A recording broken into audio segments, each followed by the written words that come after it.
So you by now should have already viewed the first presentation I put together on how to prepare a proposal. That presentation was very general and broad-based about how to go about thinking about a proposal and some of the basic steps that you should take to to choose a topic and to do some research and that kind of thing.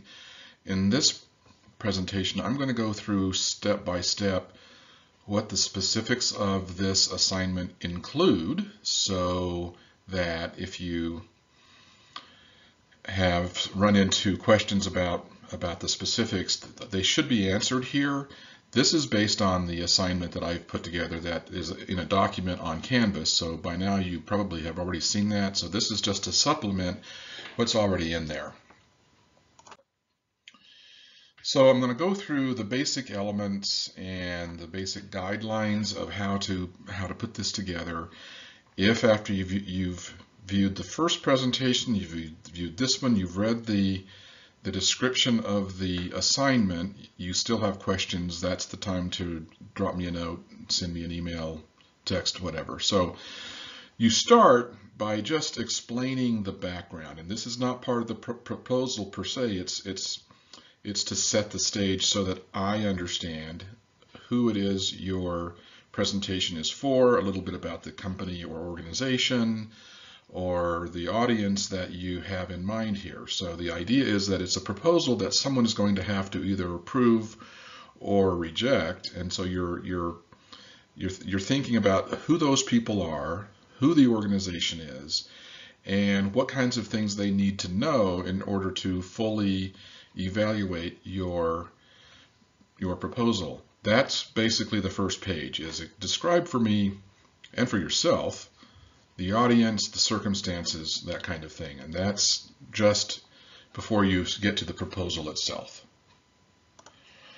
So now you get into the main proposal. At that point, you want to start with a fresh page, and you want that to begin to now look like the presentation, the proposal that you would be submitting. And so you need to make sure that from here forward it's consistent and professional. We'll talk about a little bit more about that here in a moment. So you start understanding that the minimum I want to have you write for this proposal is 1,500 words.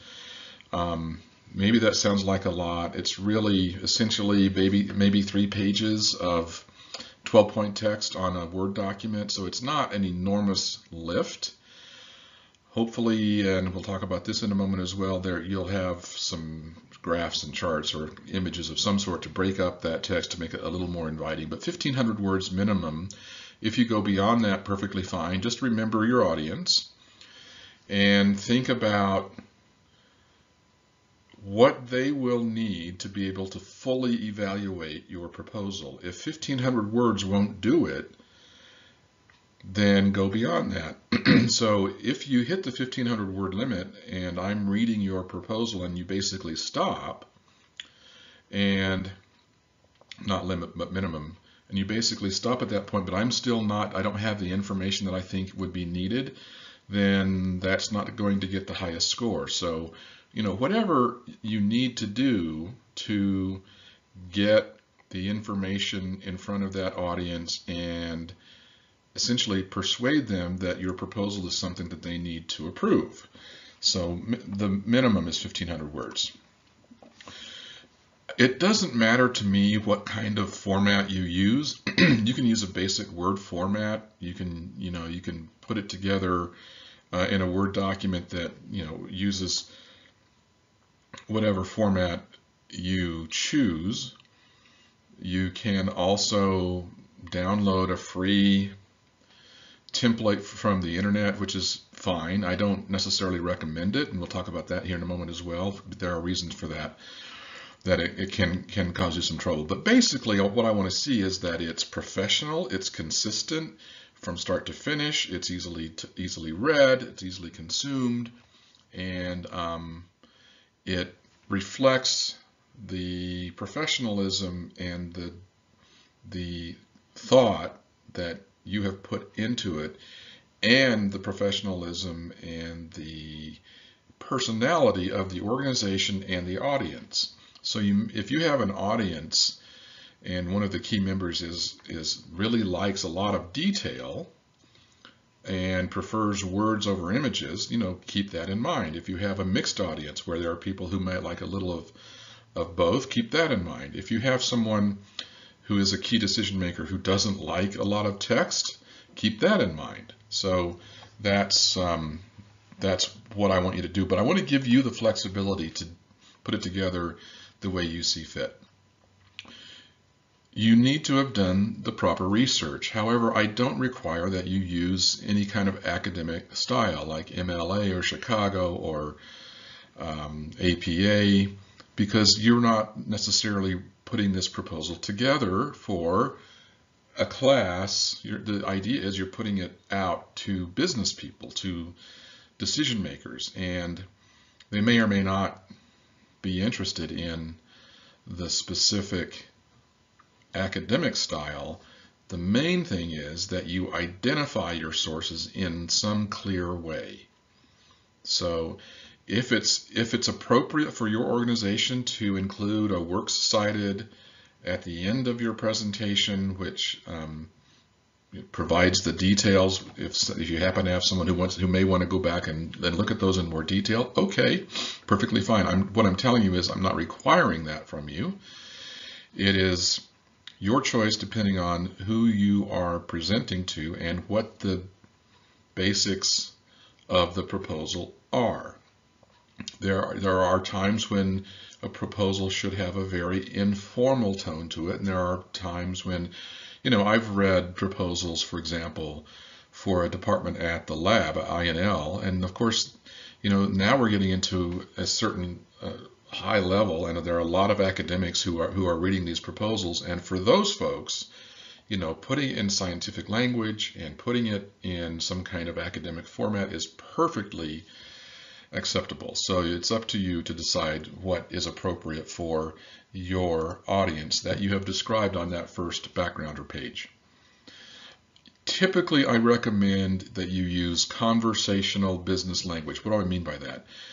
So I mean, be careful about using too much jargon, or about being too stiff in your use of language. Write in active voice where you can. If you're not sure what active voice means, I'm sure that you went through that in English 101, but for a refresher, just Google active voice and look at like Grammarly or other places that explain what active voice is, and you'll understand it. Passive voice is sort of a backward way of writing, and we usually do not speak that way. So think about how you would deliver this if you were presenting it orally to your audience. And of course, the final assignment for this course is going to be to prepare a slide deck, and you're going to write with that slide deck a narration that you would use to present that standing in front of people or through a Zoom presentation. So if your audience is, again, if you're writing for an academic audience at the Idaho National Lab, then maybe you need to be a little more formal. If you're writing for, a volunteer board of directors, so I've spent years on various volunteer boards in Eastern Idaho, Idaho Falls Arts Council, and others. You may want to think about, you've got a really broad audience there that probably doesn't have a lot of time and probably not a lot of patience to get a lot of formal language, and so that in that case you might want to make it simpler. Or if your audience is kind of people in the neighborhood, then that would be a clue to make it even more informal and more clear so that it's easily consumed. So internet and templates, they're out there, they're free, and they can be perfectly useful. One of the hiccups that often happens with using templates is when you go to save them, or when you want to convert them into, say, a PDF, they change. They don't convert successfully across, and so you may end up having to go back and and clean it up. And so just be aware of that if you choose to use one of these free templates. I have used them and I have not used them, and there are pros and cons. Really, I wouldn't worry too much about trying to make it too jazzy, or you want it to be easy to read, easy on the eyes. I think you do want to use more than just text in the presentation, but that can be done using a simple Word doc and inserting charts and graphs and images. But as I said, if you'd like to try to kind of spice it up with the use of a template that is a little more exotic looking, you're welcome to do so. I really do encourage you to think about the visual impact to your audience when they first open that proposal. And if it's all black and white 12-point words, there's sort of this, oh boy, it's a bit like your text, which is, again, fine, but it's a lot of words. And so it's not as easy to consume as a textbook that is uses a lot of color and a lot of graphs and charts and images to break up, not just break up the text, but to help convey the information in a different way, nonverbal way. You want to think about how can you convey your information both in a verbal way using words and in nonverbal ways using images. I think that almost never is there a downside to including that in your proposal. Okay, so I'm sorry, the part of this is blocked off by my handsome face, but basically what I'm looking for here is, was your proposal thorough and effective? Did it give me all the information I wanted to have and to make a decision? And did you convince me, or was it a convincing proposal where I came away feeling like, yeah, I think this is doable. I think we at least need to seriously consider this. Those are the really important pieces here. Of course, if there are errors in spelling or grammar or weird uses of language that come across as awkward, they can be distractions to the effectiveness of your overall presentation. And so it needs to be clean as far as their spelling, grammar, punctuation, formatting, that kind of thing.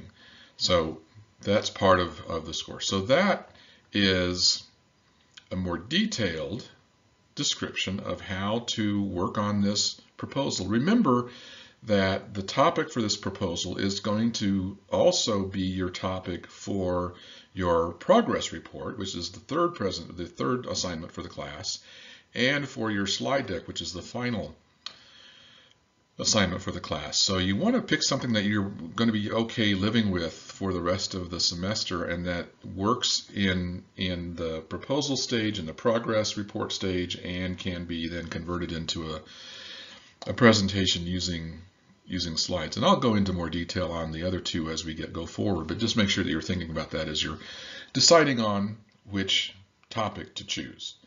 So now that you've seen the overview presentation on proposals, you've read the specific requirements for the presentation, you've now seen this presentation on how to prepare a proposal, and you should have read the appropriate chapters in the textbook. If at this point you've got additional questions about how to proceed, drop me an email or send me a text.